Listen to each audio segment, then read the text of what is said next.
Hello friends, स्वागत करता हूं आप सभी का एक बार फिर से। तो दोस्तों आज भी मैं आप लोग को सीडीपी का टॉप 50 ऑनलाइनर का क्वेश्चन बतलाने वाला हूं, जो दोस्तों आप लोग का पेपर 1 और पेपर 2 दोनों के लिए स्पेशल होने वाला है। दोस्तों इसमें आप लोग का सीडीपी का लगभग कोर्स जो है खत्म हो जाएगा, ठीक है। इसीलिए वीडियो को थोड़ा अच्छे से देखिएगा, क्योंकि एक क्वेश्चन का हो सकता है 2 या 3 आंसर आप लोग को देखने मिल जाएगा, ठीक है। तो चलिए वीडियो को करते हैं स्टार्ट। देखिए पहला नंबर का जो सवाल है वो कुछ इस प्रकार का है कि प्राय बालक चलना किस वर्ष में सीख लेता है। तो दोस्तों लगभग 1.5 वर्ष की उम्र में बालक जो है वो चलना सीख लेता है। आगे का सवाल है दोस्तों नंबर 2, आप लोग के लिए वेरी इंपॉर्टेंट है कि शैक्षिक दृष्टि से बाल विकास की अवस्थाएं हैं। तो दोस्तों शैक्षिक दृष्टि से बाल विकास की 3 अवस्थाएं होती है। एक में होता है दोस्तों किशोरावस्था, दूसरा में होता है बाल्यावस्था और तीसरा में होता है दोस्तों आप लोग का शैशवावस्था, ठीक है। चलिए आगे बढ़ेंगे। नंबर 3 सवाल।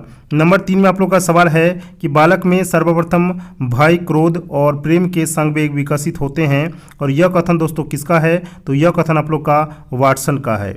आगे बढ़ेंगे हम लोग नंबर 4 सवाल की ओर। नंबर 4 में आप लोग का सवाल है कि प्रथम बाल निर्देशन केंद्र किसके द्वारा खोला गया। तो प्रथम बाल निर्देशन केंद्र जो है वो खोला गया था विलियम हिली के द्वारा, जो कि एक मनोविज्ञान थे।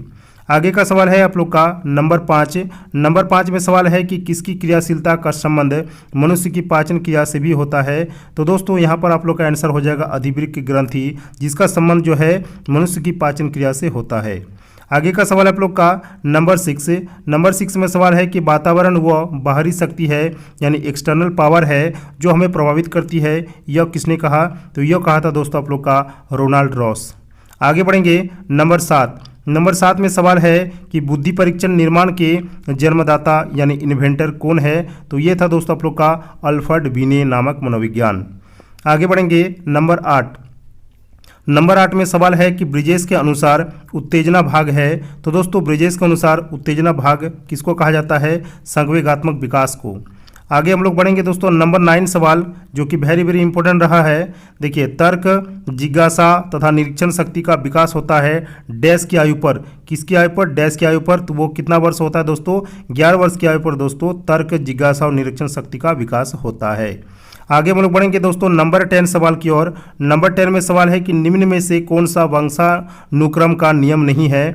तो अभिप्रेरणा जो होता है दोस्तों, ये वंशानुक्रम का नियम नहीं होता है, इसके अंदर नहीं आता है दोस्तों अभिप्रेरणा।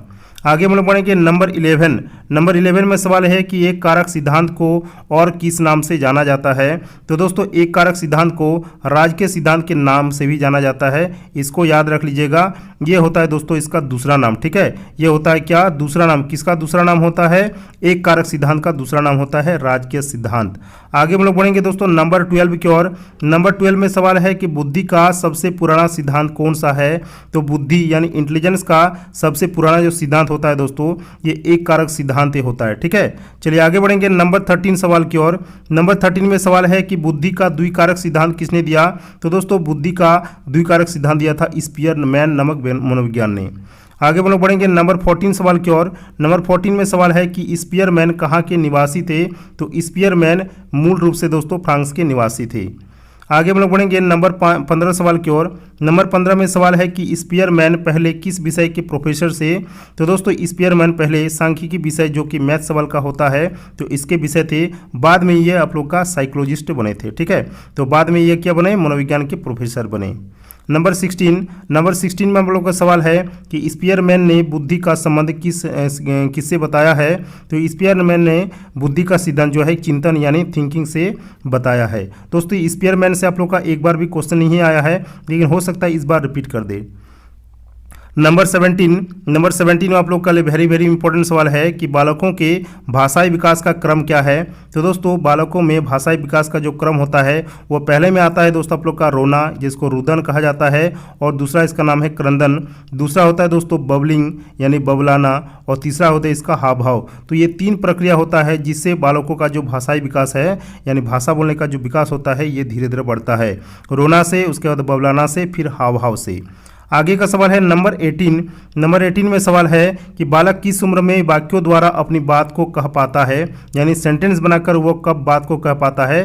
तो 5 वर्ष की उम्र में बच्चा जो है दोस्तों वाक्यों के जरिए अपने बात को कह पाता है। आगे का सवाल है नंबर 19। नंबर 19 में सवाल है कि बालक सबसे पहले क्या बोलता है, तो व्यंजन, यानी वह सबसे पहले माँ की भाषा बोलता है, जिसको हम लोग क्या कहते हैं, मातृभाषा कहते हैं, माँ की भाषा। ठीक है, चलिए आगे बढ़ेंगे। नंबर 20। नंबर 20 में सवाल है कि बालक सबसे पहले किसकी भाषा को पहचानता है, तो बालक सबसे पहले अपनी माँ की आवाज़ यानी भाषा को वह पहचानता है और इसे ही क्या कहते हैं, मातृभाषा कहते हैं। याद रख लीजिएगा। ठीक है, जो माँ की भाषा होता है उसको मातृभाषा कहते हैं।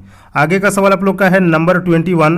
कहाँ पर बालक सामाजिकरण यानी सोशलाइजेशन के नियम का स्वयं सीखता है, तो दोस्तों ये होता है खेल के मैदान में।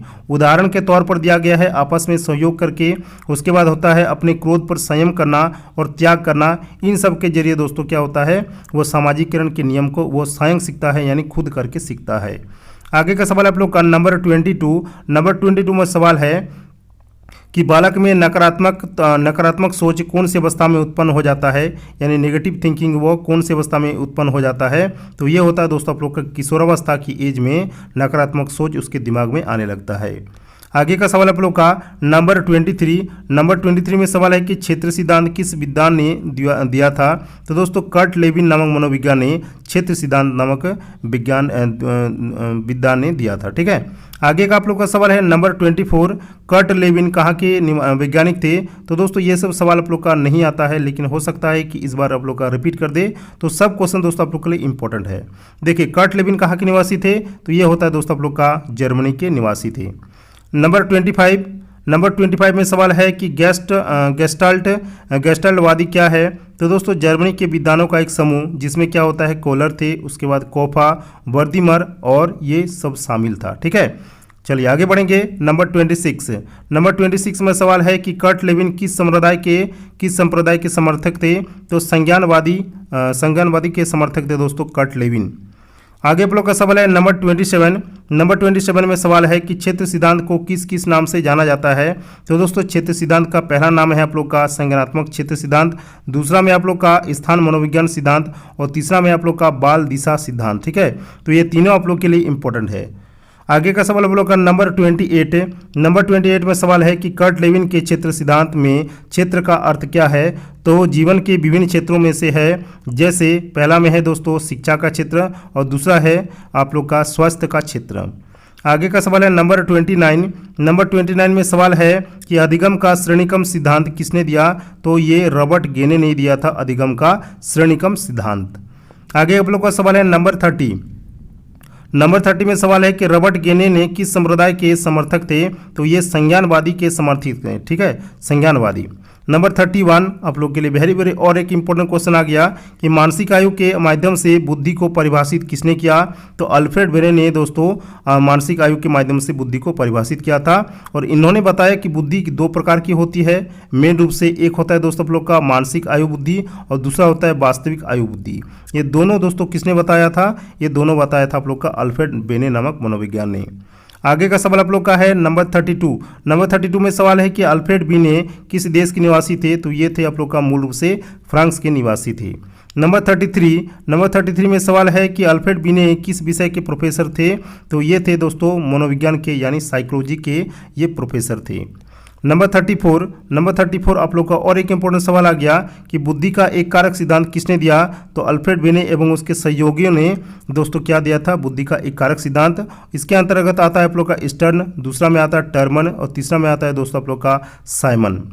आगे आप लोग का सवाल है नंबर 35। नंबर 35 में सवाल है कि बुद्धि के दो कारक सिद्धांत किसने दिया, तो ये दिया था दोस्तों आप लोग का स्पीयरमैन ने। नंबर 36 में सवाल है कि बुद्धि के दो कारक सिद्धांत कौन कौन से हैं, तो पहला है दोस्तों आप लोग का जी कारक सिद्धांत और दूसरा है आप लोग का एस कारक सिद्धांत, जो कि अल्फ्रेड बीने नामक मनोविज्ञान ने दिए थे। नंबर 37 में सवाल है कि बुद्धि का समूह कारक सिद्धांत किसने दिया था, तो ये दिया था थर्स्टन ने। इसके अनुसार बुद्धि के 7 कारक होते हैं। आगे का सवाल आप लोग का है नंबर 38 में सवाल है कि बुद्धि का बहुकारक सिद्धांत किसने दिया था, तो ये दिया था दोस्तों आप लोग का थर्नडाइक नामक मनोविज्ञान ने। और ये बहुत आप लोग का इंपॉर्टेंट सवाल है, इसको दोस्तों आप लोग अच्छे से देखिएगा। नंबर 39 आप लोग का सवाल है कि बुद्धि का बहुबुद्धि सिद्धांत किसने दिया था, तो बुद्धि का बहुबुद्धि सिद्धांत दिया था गार्डनर ने। ठीक है, हार्वर्ड गार्डनर जिसको कहा जाता है। नंबर 40 में सवाल है कि बुद्धि का तरल व ठोस सिद्धांत किसने दिया था? तो ये दिया था दोस्तों आरबी कैटल नामक मनोविज्ञान ने तरल व ठोस सिद्धांत। नंबर 41 में सवाल है कि कोहलर किस संप्रदाय के समर्थक थे? तो कोहलर थे दोस्तों आप लोग का संज्ञानवादी के समर्थक थे। नंबर 42 आप लोग का और एक इंपॉर्टेंट सवाल है दोस्तों, इसको आप लोग वेरी वेरी इंपॉर्टेंट लगा लीजिए, ठीक है। देखिए चूहे पर अपना प्रयोग किस वैज्ञानिक ने किया था? तो दोस्तों स्किनर ने किया था चूहे पर पहला प्रयोग, ठीक है। नंबर 43 है। नंबर 43 में सवाल है कि स्किनर किस संप्रदाय के समर्थक थे? तो ये व्यवहारवादी के समर्थक थे। नंबर 44 में आप लोग का सवाल है कि नए रचनात्मक कार्यों को सीखने पर कौन सा सिद्धांत बल देता है? तो अंतर्दृष्टि का जो सिद्धांत होता है दोस्तों, ये नए रचनात्मक कार्यों को सीखने पर ये बल देता है, ठीक है। तो अंतर्दृष्टि का सिद्धांत। नंबर 45 में सवाल है कि अंतर्दृष्टि का सिद्धांत किस वैज्ञानिक ने दिया था? तो ये कोहलर नामक वैज्ञानिक ने दिया था। नंबर 46 में सवाल है कि मानसिक रूप से मंद बालकों को, यानी जो मंद बुद्धि बालक होते हैं, उसको सिखाने पर कौन सा सिद्धांत उपयोगी है? तो ये होता है दोस्तों शास्त्रीय अनुबंधन सिद्धांत, जो कि किसके लिए उपयोगी होता है? मंद बालकों के लिए सीखने में इसको आसान होता है, ठीक है। आगे बढ़ेंगे नंबर 47 में सवाल है कि संज्ञानात्मक सिद्धांत किसने दिया था? तो ये दिया था दोस्तों आप लोग का ब्रूनर ने। नंबर 48 में सवाल है कि ब्रूनर किस संप्रदाय के समर्थक थे? तो ये थे संज्ञानवादी समर्थक थे, ठीक है। संज्ञानवादी संप्रदाय के ये समर्थक थे। नंबर 49 में सवाल है कि कौन सा सिद्धांत जीव विधि के हर क्षेत्र पर बल देता है? तो क्षेत्रीय सिद्धांत दोस्तों जीव विधि के हर क्षेत्र पर ये बल देता है। नंबर 50 और हमारा लास्ट सवाल है। नंबर 50 में सवाल है कि गेस्टल्ट का अर्थ क्या है? इसमें है दोस्तों इसका मतलब संपूर्ण या समग्र, इसका मीनिंग होता है दोस्तों गेस्टल्ट, ठीक है। तो यहाँ पर 50 का क्वेश्चन हम लोग खत्म कर दिए। तो जितना हो सके दोस्तों वीडियो को आप लोग आगे शेयर कीजिए। चैनल पर अगर पहली बार जुड़े हैं तो चैनल को सब्सक्राइब कीजिए। मिलते हैं दोस्तों नए किसी वीडियो में, तो तब तक के लिए जय हिंद, वंदे मातरम, ठीक है।